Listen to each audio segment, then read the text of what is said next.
it's good. It's good to get the children out for them to see different places and experience different things, different people, different cultures, different ways of life. You know, even when we were in Oxford today, people were looking at me very strangely, and I forgot that because I dress very differently, and I'm used to, and people are used to seeing me in Brixton, that it's nothing. But down there it was very different, and that was very much so for us as well. It's very different. It's a completely different environment. So if you see something a lot, you know, in the beginning you're like, what are you staring at? You know, and you just do a mean look, you know, what are you staring at? Even if you don't give anyone a mean look, in your mind, in my mind, I say to myself, what are they staring at? You know? And then I remember, and then I kind of look at myself internally. So I reflect on myself, and then I remember, oh, okay, that's what they're looking at. And they're allowed to stare because it's different. Even in Brixton now, they'll say, I've been meaning to come and speak to you for a long time. You know, so they'll say stuff like that, or I've wanted to ask you this for the longest time. Why do you dress like that? And I laugh. And I'll explain I'm a Muslim, and, you know, this is the way that we choose to dress and express ourselves, you know.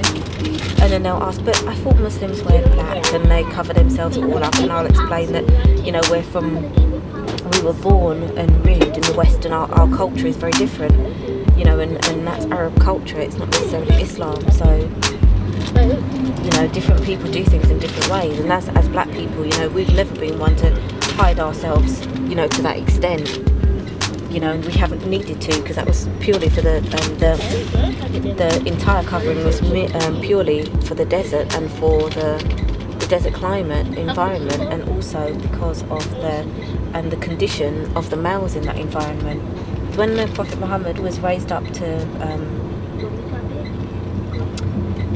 share Islam in Arabia, around that time, the men were very, very lustful, extremely lustful, and they were so lustful that, you know, genetic lines became blurred, and you didn't know if it was your wife, your daughter, your long lost daughter, or whatever that they were going to have intercourse with, because they were treating the women like they were just commodities, like they could just have whoever they wanted.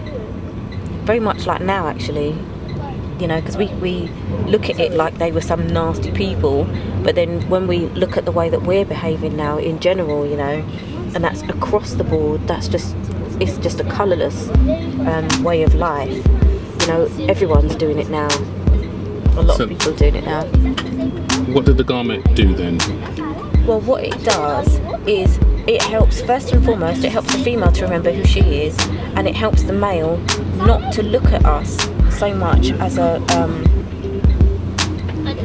body and body parts and something to relieve their lust and their sexual desires on, but it also forces them to see us more as a person, as an individual, and then of course that stops them from being so lustful.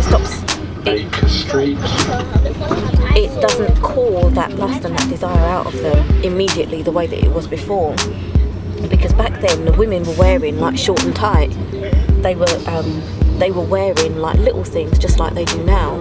And what that does is that automatically takes the man's mind to sex, or to their shape, or to their legs, or, you know, and their legs are uncovered and they're looking at where the legs go, or, you know, where the shape is and what the shape is like and what it must feel like and everything else. So, you know, based on the way that we dress, it has an effect on everyone in the environment, and not just the men, because sometimes as women we're looking and we're like, God. I think they haven't been taught who they are, and they don't understand that there's a cause and effect, you know, to everything, and they haven't been taught about the effect of their clothing, what it has on them and what it has on everybody else. Because, you know, sometimes, you know, we tell one another that it's good and that, you know, I'm hot or I look nice and everything else, but other people stereotype us based on the way that we look and the way that we come across to them, you know, and they see us as people who are basically animals, just based on the lack of dress. Girls and women go through stages where they do test their sexuality, where they do express their sexuality, and it's for the man to be able to contain that, you know, or for him to curtail himself and his desires and his emotions, so that he doesn't take advantage of that. Because just because you see something, it doesn't mean you have to go and try it. But some of them think, just because I see it, it's there, I'm going to try it, you know, I'm going to go and try it. But it takes someone who's mature, you know, to see that you don't have to, how did Sister Captain Aisha say, you don't have to pollinate every flower in the garden. The male has to learn how to control his desire and his passion and his lust for, I don't know, for variety, you know, with different women. And the women have to learn how to, and the females have to learn how to curtail that as well, how to control that. But the men aren't mature enough to understand that sometimes. They think that, oh, okay, she's giving me the signal, you know, she wants me. Sometimes we're giving a signal to see if it's working. Just like with the traffic lights sometimes. Test card. You know, yeah, they want to test to see if the lights are working.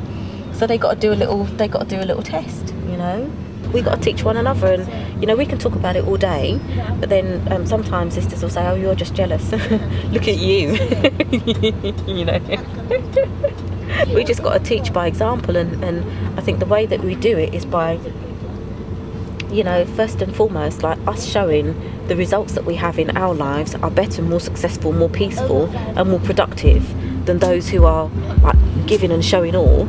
And secondly, the men, or our men who are like within marriages and relationships where the women are trying to be upright and everything else, they've got to set a better example by not following and sniffing after the little ones with the short and tight and behaving badly and falling for that all the time. They've got to set a better example and show that, you know, we're being rewarded just by doing the right thing. This is why I'm Muslim. This is why I'm Muslim. This is why I'm Muslim. I believe Allah is one. He don't have no partner, associates, or no sons. What separates us is that we make salat.